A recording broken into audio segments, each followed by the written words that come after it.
Beh, dopo i ballottaggi purtroppo il Veneto segnala un'emergenza per il Partito Democratico, c'è una questione veneta.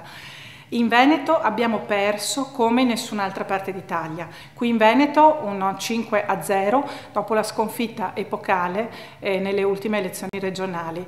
Siamo all'anno zero, qui bisogna ripartire da capo. All'indomani della disfatta ai ballottaggi, la deputata del PD Simonetta Rubinato parla a ruota libera di un partito lontano dalla gente, di un partito che i cittadini non sentono veneto.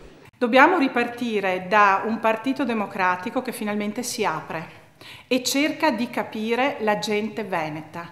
Noi non possiamo pensare di vincere le prossime elezioni cambiando i veneti e trasferendo qua gli elettori di qualche altra regione. Noi possiamo vincere in Veneto solo se il Partito Democratico del Veneto è riconosciuto come partito del Veneto dalla gente veneta.